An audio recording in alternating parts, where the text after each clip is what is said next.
पाकिस्तान ने फिर वो काम किया है जिसकी माफी ऊपर वाले की अदालत में भी नहीं। इंटरनेशनल बॉर्डर पर पाकिस्तानी रेंजर्स ने बीएसएफ के जवान की हत्या कर दी।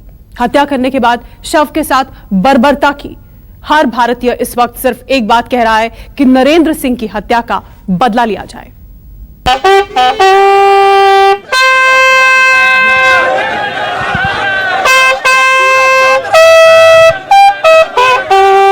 नरेंद्र सिंह की ये कुर्बानी बेकार नहीं जाएगी।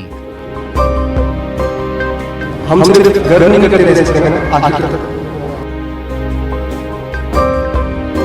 परिवार के एक एक आंसू का बदला लिया जाएगा।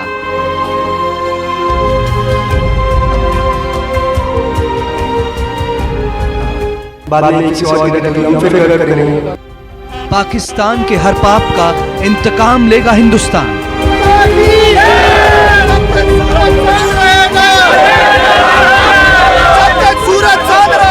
हर हिंदुस्तानी की जुबान पर फिर एक बार सिर्फ एक शब्द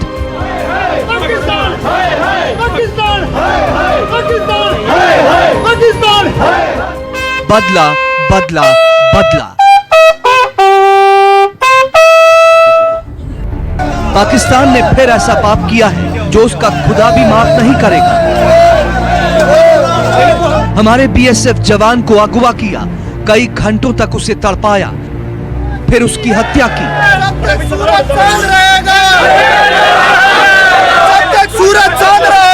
और फिर शव के साथ बर्बरता हुई।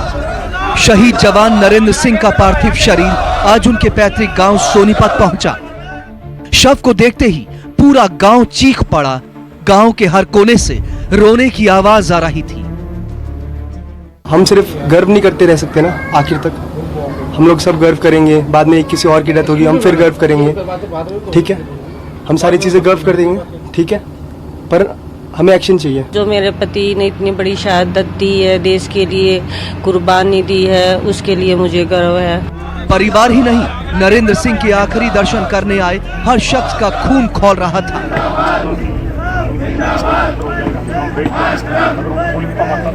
बच्चा बच्चा यही चाहता है कि पाकिस्तान को जवाब दो। हर शख्स सरकार से सवाल पूछ रहा है, नरेंद्र का बदला कब लेगी मोदी सरकार? इस वक्त हम सोनीपत के थाना कला गांव में, जहां पर बीएसएफ के हेड कांस्टेबल नरेंद्र सिंह ढैया की बर्बरता से हत्या की गई थी पाकिस्तान रेंजर्स की तरफ से।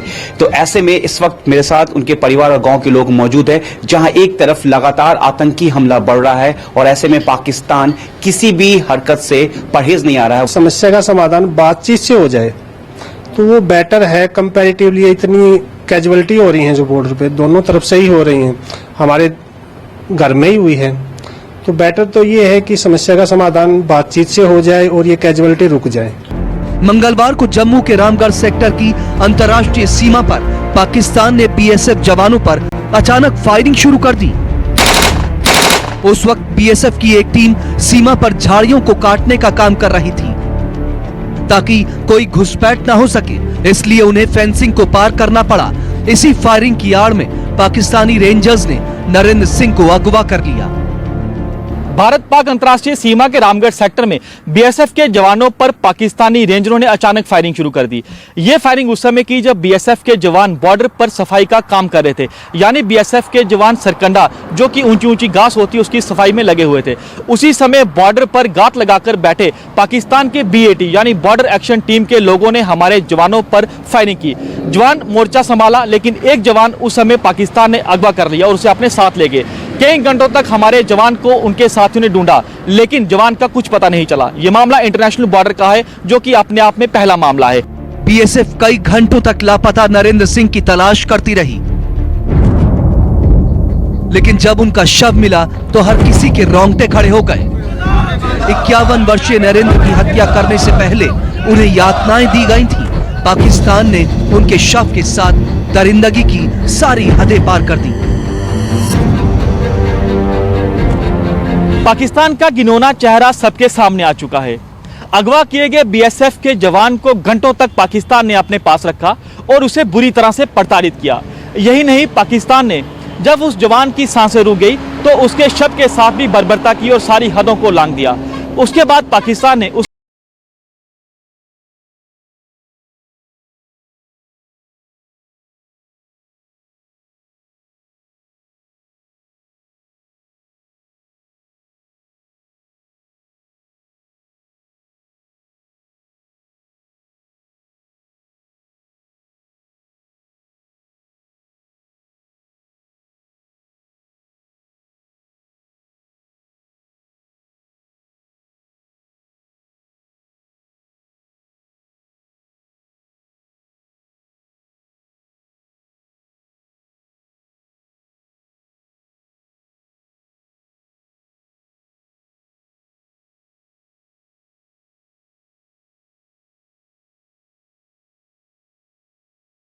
पंकज शर्मा, न्यूज 24, जम्मू।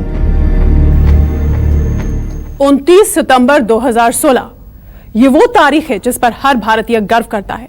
भारतीय सेना ने पाकिस्तान की सीमा के अंदर घुसकर सर्जिकल स्ट्राइक को अंजाम दिया था। इस सर्जिकल स्ट्राइक को पाकिस्तान जब भी याद करता है रो पड़ता है। 9 दिन बाद इसी सर्जिकल स्ट्राइक की दूसरी सालगिरह है। भारत चाहता है कि सरकार सालगिरह का जश्न ना मनाए बल्कि नरेंद्र का बदला ले।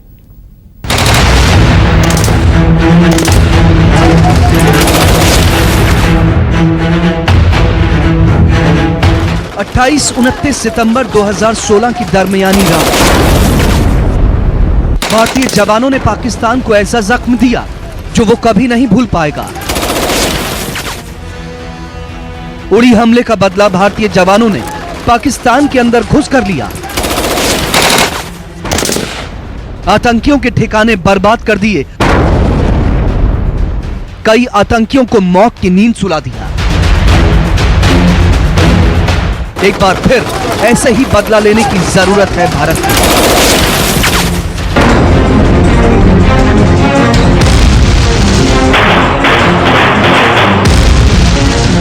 पिछले महीने पाकिस्तान के नए प्रधानमंत्री बने इमरान खान ने कल ही पीएम नरेंद्र मोदी को चिट्ठी लिखी, अमन की अपील की।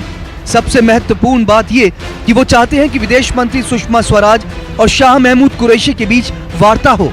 ये वार्ता इसी महीने न्यूयॉर्क में होने वाली संयुक्त राष्ट्र संघ की आम सभा के दौरान हो, लेकिन आज ये साबित हो गया कि ये सब ढकोसला है। इमरान खान आईएसआई और सेना की कठपुतली से ज्यादा कुछ नहीं। सामने अमन की बात और बॉर्डर पर भारतीय जवानों के साथ बर्बरता।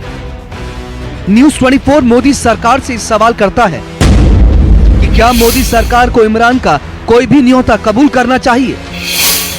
क्या सुषमा स्वराज को पाकिस्तान विदेश मंत्री से मिलना चाहिए?